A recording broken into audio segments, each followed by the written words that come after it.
Martes 9 de junio del 2020, amigos, es un gusto estar nuevamente con ustedes aquí en Emisión Estelar del Comercio TV con lo más destacado en esta jornada. Información importante en este día. Es un privilegio trabajar para ustedes. Aquí iniciamos.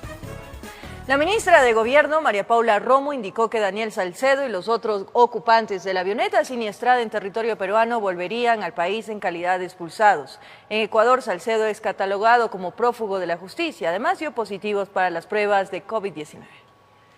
La estadía de Daniel Salcedo en territorio peruano dependería de su estado de salud. La ministra de Gobierno informó que ha sido identificado por sus huellas dactilares en Ecuador. Es pieza clave para aclarar una presunta red de corrupción detectada en hospitales públicos a raíz de la emergencia sanitaria. Aparentemente es la persona que resulta más afectada en el accidente, pero tampoco tenemos ninguna confirmación de que esa condición de salud sea crítica ni amerite cuidados intensivos. No tenemos esa confirmación.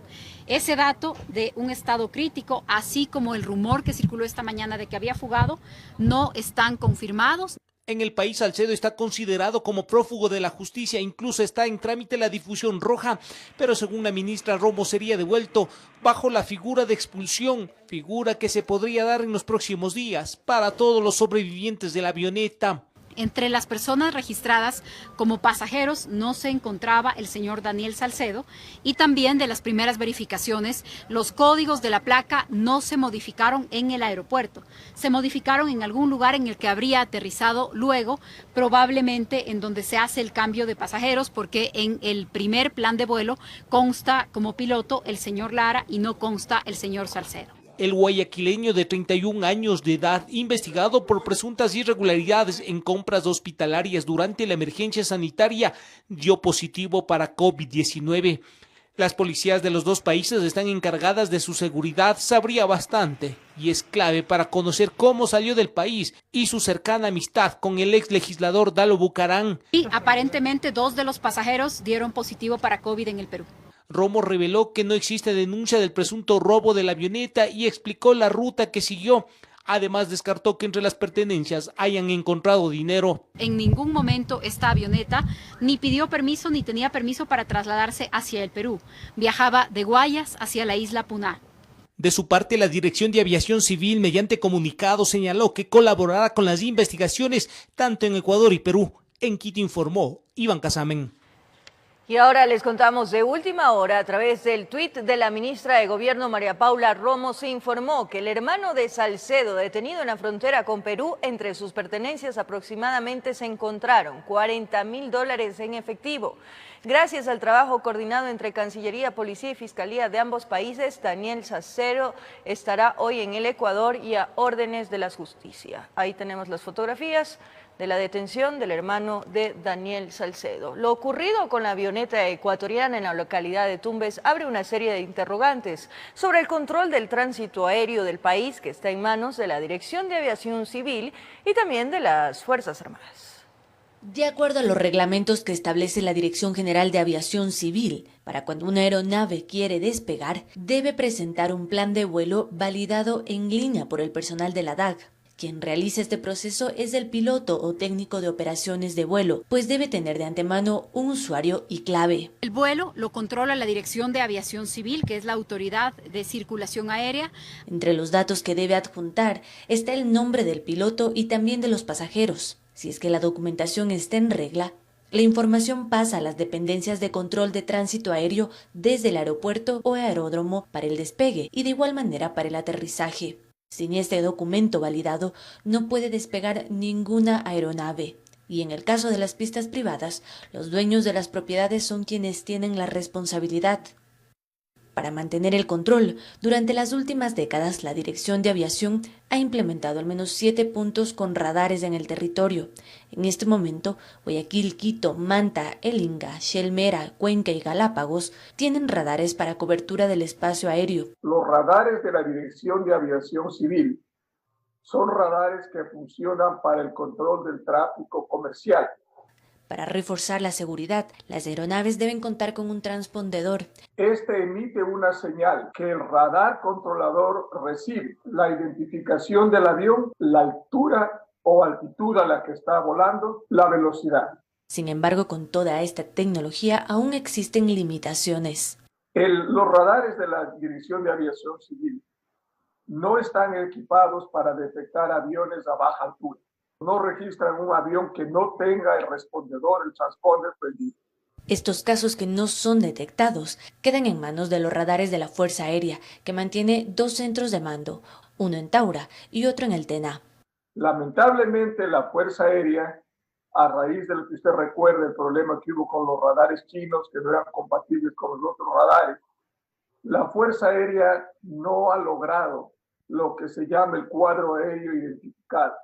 Es decir, en el puesto de mando en Quito, tener una idea y una cobertura total. A la Fuerza Aérea también se le suma la limitación de la topografía ecuatoriana. Las grandes montañas generan puntos ciegos en los radares, que lamentablemente son los espacios que aprovechan quienes muchas veces quieren burlar la ley, informó Carolina Basante.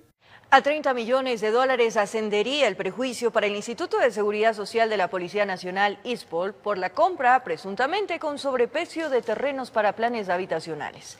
La ministra de Gobierno, María Paula Romo, informó que la denuncia ya fue puesta en conocimiento de la Fiscalía General del Estado. Fue la semana pasada que la ministra de Gobierno, María Paula Romo, encendió las alarmas sobre posibles irregularidades en el Instituto de Seguridad Social de la Policía Nacional, ISPOL. Y hoy vuelve a ratificarlo. Hemos identificado que, por ejemplo, hay un terreno que hoy tiene un avalúo de 400.000, algo más de 400.000, digamos $500.000, pero que en su momento se llegó a pagar hasta $14 millones. La denuncia ya está en manos de la Fiscalía General del Estado, a la cual podrían sumarse otras. Le entregamos 3 casos distintos a la fiscal.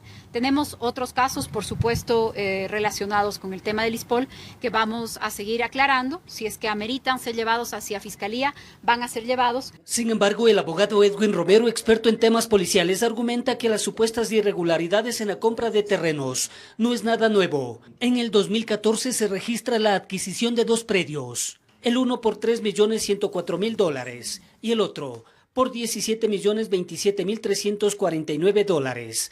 A esto se suma el supuesto sobreprecio del anteriormente señalado. He escuchado que existe sobrepagos por 26 millones. Los sobrepagos superan los $30 millones. Esto debería investigarse. Romero sustenta que la denuncia compraventa pases policiales de Estrella Dorada, que terminó con la sentencia, entre otras personas, del ex comandante Fausto Tamayo, permitió el inicio de 2 investigaciones previas, una por lavado de activos y la otra por tráfico de influencias, y que éstas servirían de sustento para el hecho que hoy se ha denunciado. Lo que se debería investigar, quién se encuentra atrás de todo esto, porque inclusive la mismísima Inspectoría General de la Policía Nacional no ha hecho absolutamente nada. María Paula Romo no descarta una investigación interna. En algunos casos sí, en otros se trata de oficiales que se encuentran ya en servicio pasivo y por lo tanto no corresponden procesos disciplinarios internos. Terrenos que habrían sido comprados para la construcción de planes habitacionales, informó Héctor Romero. Este miércoles a las 9 de la mañana se reunirá el Consejo de la Administración Legislativa para conocer las denuncias hechas en contra del asambleísta Daniel Mendoza. Una de ellas fue presentada por la asambleísta Tangi Vera, quien junto a sus compañeros de la bancada Creo aseguró que existen pruebas suficientes para la destitución del legislador oficialista en prisión preventiva por supuesta corrupción. Lo que Fiscalía General del Estado ha dicho, hay chats y hay documentos que demostrarían que el asambleísta Mendoza tomó dinero de los recursos que estaban destinados únicamente para el hospital del Cantón Pedernales. Quiero dejar claramente establecido que mi denuncia es totalmente independiente a las investigaciones que ha realizado la función legislativa. La sanción que otorgará el Pleno de la Asamblea es como consecuencia de la responsabilidad política que Finalmente llegó a la Asamblea Nacional las observaciones del Ejecutivo a la Ley de Apoyo Humanitario. El documento consta de 32 señalamientos, entre correcciones de fondo y forma. Casi 3 semanas después de aprobada la ley humanitaria, el Ejecutivo respondió con una objeción parcial a 18 artículos y 24 disposiciones de la norma creada para solventar los efectos de la crisis sanitaria por la pandemia. Referente a los beneficios sociales planteados, el Ejecutivo sostiene, por ejemplo, que las pensiones de escolares sean reducidas hasta en un 25% en los casos en que los representantes demuestren la reducción de sus ingresos. En el caso de que haya un incumplimiento de pago de hasta 6 meses sin que las partes lleguen a un acuerdo, el Estado garantizará un cupo en una unidad educativa pública para el siguiente quimestre. Sobre el no incremento de costo de servicios básicos, se plantea que este se congele no por un año después del estado de excepción, sino solo 6 meses, argumentando que se ha generado una situación grave de iliquidez, poniendo en riesgo no solo a la conectividad del país por la falta de pago a los proveedores internacionales, sino también a los pagos recurrentes al Estado. A partir de la promulgación de la ley, se reactivarán los cobros de los servicios básicos y la deuda podrá pagarse hasta en 6 cuotas sin intereses. Se amplían las facilidades de pago a la seguridad social a los empleadores que no generaron suficientes ingresos para cumplir con sus obligaciones. En el proyecto aprobado en la Asamblea, solo se daba esta posibilidad para quienes no pudieron abrir sus negocios durante el confinamiento. En el aspecto laboral, se especifican las sanciones al incumplimiento de los acuerdos. Además, se propone que tanto la reducción de la jornada laboral como del contrato emergente sean solo de 1 año y no de 2. Sobre la inclusión de la modalidad teletrabajo en el Código Laboral y la Ley de Servicio Público, se hacen precisiones de forma para facilitar su aplicación. También se proponen puntualizaciones a la interpretación de fuerza mayor, señalado en el numeral 6 del artículo 169 del Código del Trabajo. Además, se pide incluir a la función ejecutiva en la decisión de activar vuelos internacionales directamente a las Islas Galápagos y finalmente se pide ampliar a 180 días la suspensión de todos los procesos de coactivas. Informó Carolina Basante. Y la Asociación de Bancos Privados está abierta a conceder nuevos diferimientos a los créditos de los usuarios que lo soliciten. Ante ello, están a la espera de la resolución que tendrá que emitir la Junta Bancaria. Bajo nuevas reglas, los clientes de la banca privada podrán diferir o renovar el diferimiento de créditos. El beneficio se lo concedió a raíz de la emergencia sanitaria. Podemos decir en este punto es que el hecho de poder diferir o aplazar las deudas de los clientes tiene que ser un elemento que se hace caso por caso y de ninguna forma de manera obligatoria. Para tal efecto, la Asociación de Bancos Privados está a la espera de la resolución de la Junta Bancaria. Todavía no tenemos nosotros información oficial de que se haya promulgado ninguna resolución, no ha sido publicada todavía esa resolución, pero sabemos que la Junta de Regulación Monetaria y Financiera estaría a punto de promulgar esta solución. En otro tema, según la fuente de bancos privados, entre mayo y abril existió una reducción de depósitos de $800 millones. Esto en términos mensuales significaría una variación del 0.4%.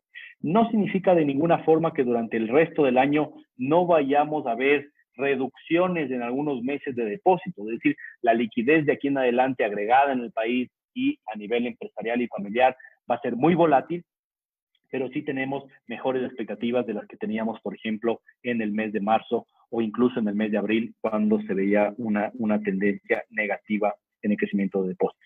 Asobanca también asegura que por el lado de la colocación de créditos ha habido una reducción. Esto en comparación entre inicios de 2020 y cómo culminó el 2019. Entonces, el total del saldo de depósitos está acá, son $31.314 millones en depósitos. Situación compleja además estaría en los depósitos a plazo fijo, pues dicen que si bien se venían incrementando a una tasa interanual del 8%, estos han caído. En el mes de abril tuvimos una reducción de superior a los $700 millones, ¿no? Alrededor de los $700 millones negativo. Es decir, que incluso del punto de vista de la colocación de crédito, el mes de marzo, abril, fueron meses bastante complicados. Asobanca ve la demanda de crédito como una situación preocupante para este año, según refieren, debido a que las familias van a buscar ahorrar y no endeudarse, informó Javier Rosero. Momento de nuestra primera pausa aquí en Emisión Estelar del Comercio TV. Más adelante en Quito, diariamente ingresan cerca de 200 pacientes con COVID-19 a los sistemas de salud. Gracias por seguir en nuestra sintonía. En la Fiscalía General del Estado reposan más de 30 denuncias a asambleístas y exasambleístas acusados de presuntos actos de corrupción. Esto se suma que en diciembre del año pasado el exconsejero presidencial Santiago Cuesta alertó del pedido de cuotas políticas a cambios de votos en el legislativo. Que en el legislativo haya presuntos actos de corrupción no es nuevo. Y es que en diciembre del año pasado el exconsejero de la presidencia, Santiago Cuesta, lo dijo en una entrevista radial. A mí cuando los asambleístas empiezan a decir, a mí por el voto yo quiero un hospital, yo quiero una eléctrica o quiero una gerencia de CNT, hay robo. Claro. Punto. Una corrupción que te electrocuta además. Exactamente. Pero se han dado ese tipo de por lo menos actualmente. En mi gestión yo no di nada. Yo no di, pero peticiones hubieron. En la Fiscalía General del Estado reposan varios documentos donde constan denuncias presentadas por parte de asambleístas sobre supuestas irregularidades en los legisladores, vinculados a presuntos actos de corrupción. Joana Cedeño, María José Carrión, Marcia Arregui, Teresa Benavides, Karina Arteaga, Juan Pablo Belín, Sebastián Palacios, Washington Paredes, Tito Poanchir, José Serrano, Leandro Cadena, Raúl Auquilla, Ángel Gende, Fernando Flores, Ángel Vilema, Vanessa Fajardo y Fernando Burbano, todos ellos acusados del presunto delito del cobro de diezmos. Miguel Ángel Moreta, Ulises de la Cruz, José Leonidas Zapata, Alberto Arias, Marcia Arregui y Agustín Delgado. En cambio, ellos son investigados por el presunto incremento injustificado de su patrimonio. Pero en otra lista constan Elizabeth Cabezas y Alberto Zambrano, denunciados por tráfico de influencias, además de Nivea Vélez, acusada del delito de concusión.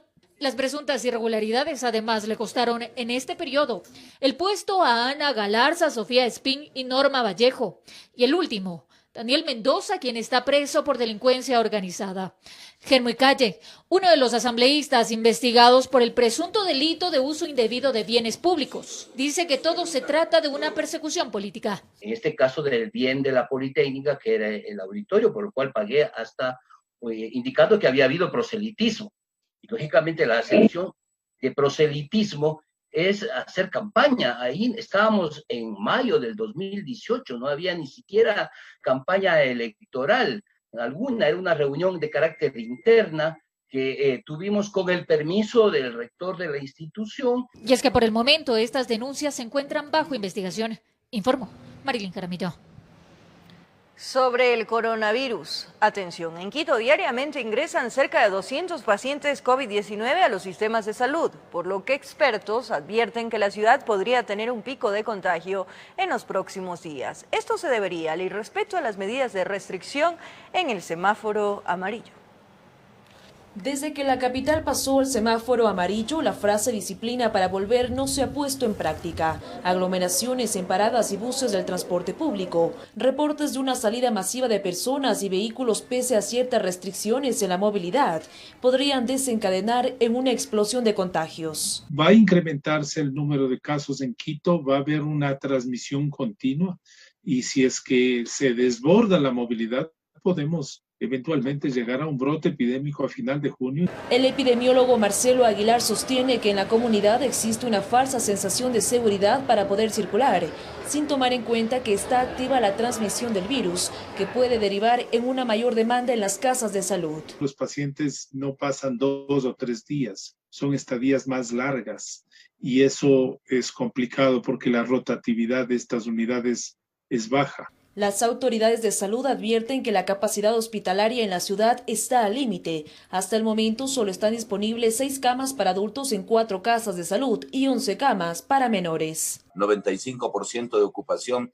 dada la epidemia, es decir, nos queda un margen todavía para jugar con la dotación normal de camas. ¿Pero cuántos pacientes diarios por COVID-19 reciben los sistemas de salud de Quito? Estamos bordeando alrededor de unos 200 o 180, 200 pacientes diarios.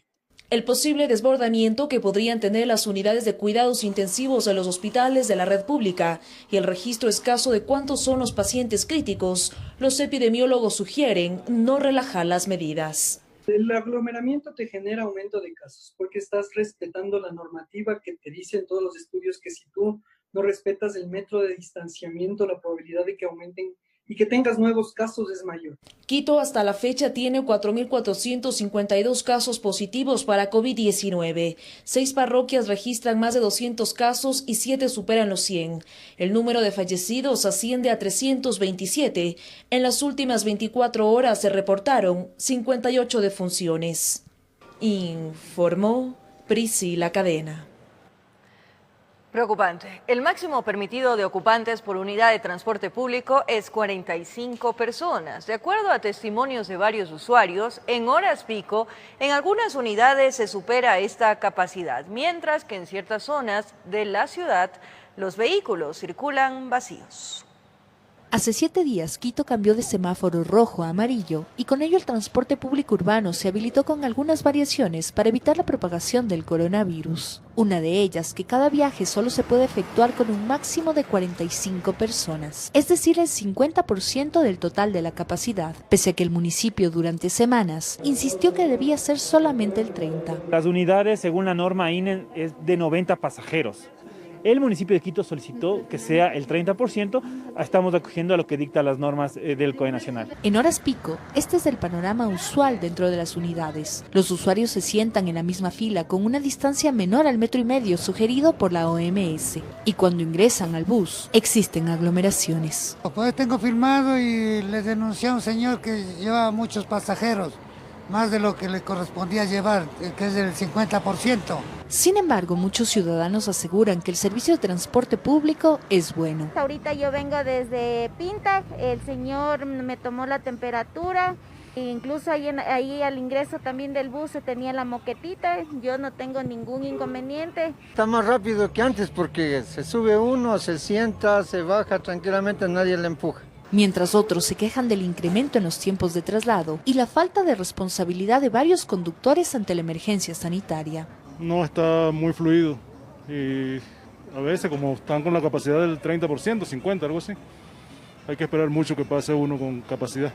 La Agencia Metropolitana de Tránsito custodia el cumplimiento de las normas. Los fiscalizadores realizan controles aleatorios. Con 200 fiscalizadores y 100 agentes metropolitanos de tránsito, además con bomberos, Policía Metropolitana y Policía Nacional. Estamos trabajando en conjunto. Son cerca de 1.300 buses que recorren la capital a diario, pero de acuerdo a sus conductores, no todos son utilizados, pese a estar en las principales vías de la ciudad. Todos estos días está vacío, los mismos están vacíos, andando vacíos. Nos están pagando un poco menos por lo que estamos andando así vacíos. Evitar el incremento de contagios de coronavirus es una responsabilidad de autoridades y ciudadanos. La sugerencia es no utilizar el bus si su capacidad ha sido cubierta y los conductores no deben permitir que el número de personas en cada traslado se supere, informó Sofía Vintimilla. Jimena Abarca es la nueva secretaria metropolitana de Salud de Quito tras la desvinculación de Lenin Mantilla por un presunto sobreprecio en la adquisición de pruebas COVID-19. El Consejo Metropolitano solicitó que la entidad presente un informe sobre el cronograma de aplicación y procesamiento de los test.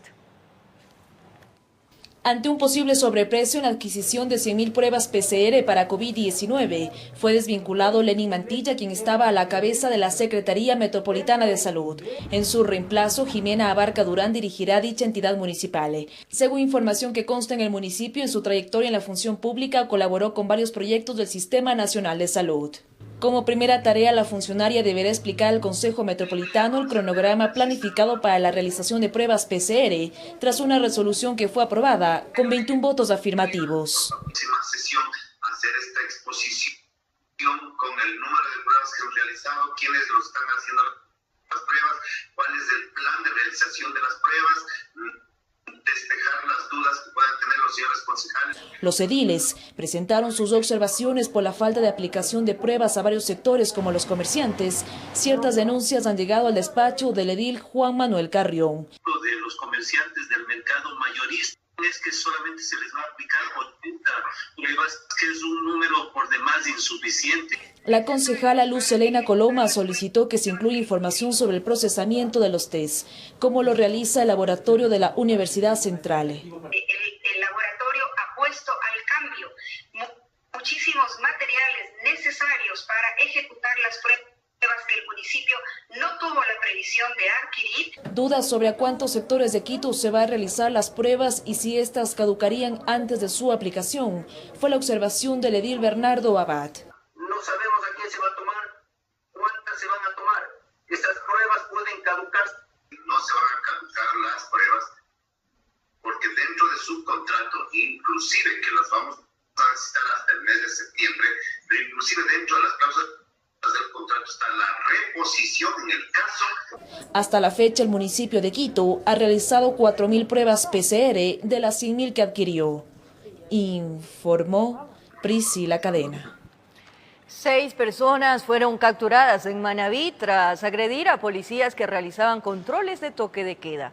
Los enfrentamientos se produjeron en los cantones de Manta, Santa Ana y Chone.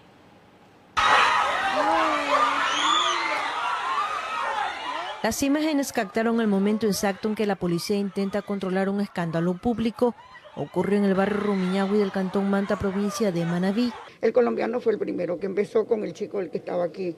Le golpeó, entonces los policías lo fueron a apartar, entonces se le fue encima a los policías.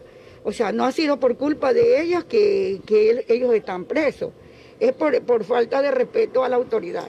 Según vecinos, la alerta fue dada por la pelea que iniciaron 2 hombres en plena calle. Aseguran en el sector los escándalos son constantes pese al toque de queda. Demasiada violencia con ellas que son mujeres adultas, discapacitadas. ¿Pero solo pasa con su familia o con cualquier vecino del sector? Yo creo que con cualquier vecino que reclame las borracheras, que reclame la bulla. Por este hecho, un ecuatoriano y un colombiano fueron detenidos. En audiencia de flagrancia en el cantón Manta se calificó como legal y constitucional, sentenciado a 5 días de prisión. Una situación similar ocurrió en Santana. 3 personas fueron capturadas tras agredir con piedras y palos a los policías de esa zona. Fueron aprehendidas en flagrancia. Se dictaminó prisión preventiva para 2 de ellos y 1 por medidas sustitutivas. El tercer caso se dio en el sitio La Crespa del cantón Chone. Un hombre fue detenido por falta a la autoridad. Tras la audiencia de flagrancia recibió 50 horas de trabajo comunitario. Con cámaras, Eduardo García desde la provincia de Manabí, informó Wendy Delgado. Nueva pausa en la emisión estelar del Comercio TV. Más adelante, 2 privados de libertad fueron asesinados al interior de la cárcel de Cotopaxi por una supuesta disputa de poder. Además, la caída de ceniza expulsada por el volcán Sangay afectó a ciudades como Guayaquil. Los detalles. De regreso, 2 privados de libertad fueron asesinados al interior del Centro de Rehabilitación Social de Cotopaxi. El doble crimen respondería a una supuesta disputa de poder entre las bandas que operan al interior del centro carcelario. Aunque no lo dicen las autoridades, pero por los corrillos del centro carcelario de Cotopaxi todos saben que existiría una disputa de poder entre la banda de los lagartos y los choneros. El conflicto dejó 2 personas privadas de la libertad asesinadas. Las víctimas cumplían sus condenas en el pabellón de mediana seguridad. Estaban sentenciados por violación y asesinato. Ahí está el cuerpo. Los cuerpos fueron encontrados por agentes penitenciarios al interior de sus celdas. Walter M. tenía varias puñaladas a la altura del cuello. Prácticamente fue decapitado y arrastrado hasta el patio, mientras Kevin B. fue encontrado suspendido en el aire. Los 2 pertenecerían a la banda de los lagartos y los presuntos responsables, sus archienemigos, los denominados choneros. Agentes de la DINASER realizaron el levantamiento de los cadáveres, violencia carcelaria, donde nadie quiere aflojar territorio. Al parecer buscan ganar mayor espacio y consolidarse como los más fuertes en un mundo donde aparentemente la venta de droga estaría entre los principales objetivos de las bandas delictivas que siguen generando miedo y terror entre 4 paredes. Los asesinatos serían un tipo de advertencia, o mejor dicho, mensaje carcelario para el bando contrario, aunque no se descarta que se venga una ola de violencia, pues corren vientos de venganza que podrían terminar en más muertes, con testigos mudos, donde es preferible no hablar para sobrevivir algo tranquilo. En Quito informó Iván Casamen. La caída de ceniza expulsada por el volcán Sangay, localizado en la provincia de Morona, Santiago, afectó a Guayaquil, donde las viviendas, vehículos y calles amanecieron cubiertas de este polvo volcánico.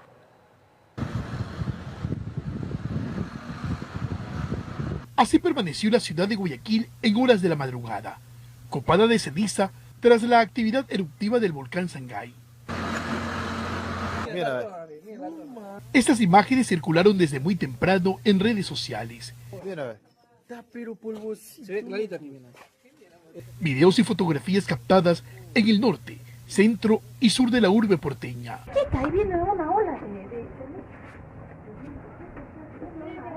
Quienes salieron durante las primeras horas tuvieron que limpiar sus vehículos, retirando así la capa de ceniza que cubría todo el automotor, techados, plantas y calles de la ciudad. Bastante sorprendido de ver todo, como están todos los carros llenos de ceniza, cuesta hasta respirar un poco, sí siente el polvo, si se quita la mascarilla se siente como una harina así, y cuando salgo que veo todo, veo que está la gente barriendo, los puestos de naranja no quieren abrir así por la ceniza. Pues. Sí, me di cuenta en la madrugada que salí. Sí, yo pensaba que era el humo del carro, cuando yo me di cuenta era el polvo, la ceniza que no me dejaba ni ver. Y además de utilizar mascarilla, tuvieron que portar sus gafas. En este recorrido hecho por varios sectores, evidenciamos que este polvo se levantó por el movimiento vehicular, afectando así a las personas que circulaban. En el casco comercial de Guayaquil se procedió a limpiar las aceras y bancas ubicadas en la parte regenerada de la ciudad. La caída de ceniza afectó a varios cantones del Guayas, como Durán, Yaguachi, Milagro, entre otros, informó Carlos Julio Gurumendi. Son un ángel y que Dios les bendiga siempre. Nuestros ángeles, blancos ángeles, que cuidan nuestras vidas con su amor. Son como ángeles, blancos ángeles, que luchan noche y día en compasión. Son nuestros ángeles, blancos ángeles. Más de 200 kits de alimentos fueron entregados por nuestra campaña TVC Te Quiere a Salvo a familias en los sectores de Puengasí y Tumbaco. Además llegamos con una silla de ruedas hasta la casa de Fanny Mejía, adulta mayor que sufre de insuficiencia renal. Apenas TVC Te Quiere a Salvo supo que Fanny Mejía, de 72 años, quien padece insuficiencia renal, necesitaba con urgencia una silla de ruedas, además de pañales y alimento, no dudamos en acudir en su ayuda. Llegamos hasta esta humilde vivienda, la casa de su hija, con quien vive en el barrio de San Patricio, al sur de Quito. Allí nos esperaban con ansias, así lo plasmaron con carteles que los colocaron en la puerta. Muy agradecida y bendecida, les doy la bienvenida y gracias de todo corazón y que Diosito les ilumine en el camino. Son solo algunas de las cosas que esta persona de la tercera edad necesita, las cuales entregaron gracias a sus donaciones, amigos televidentes. Quisiéramos hacer más por Fanny y su familia, ya que requiere de medicinas y oxígeno, y lamentablemente su única hija, quien la cuida, y su yerno no cuentan actualmente con empleo. Yo me gano lavando ropita, mi esposo, él me ayuda con el cuidado personal de mi mami, cuando va a diálisis se queda con mis hijos, y yo soy hija única. Y lo hago con todo el amor del mundo, porque el amor de una madre no lo hay. Si usted desea apoyar de forma particular en algo más a esta familia, puede comunicarse al número 0987-093342. A la gente más solidaria, que nos dé una manito, que nos den ahora, como dice el dicho, hoy por mí, mañana por ti. De allí nos trasladamos hasta las canchas de este mismo barrio. Los vecinos también recibieron su kit de alimentos. Que Dios le pague y Dios les dé más voluntad para nosotros que no tenemos que comer aquí. Con esto que pasó no tenemos. Yo les agradezco de todo corazón y que Dios les bendiga a todos de ustedes. Que Diosito les ayude con más, porque nosotros no podemos trabajar, mi marido es enfermo. Con esta labor cumplida partimos hasta el sector de Tumbaco, al oriente de la capital, para atender el llamado desesperado de un grupo de comuneros danzantes, quienes han atravesado difíciles momentos en esta emergencia sanitaria, sin imaginar que así nos recibirían.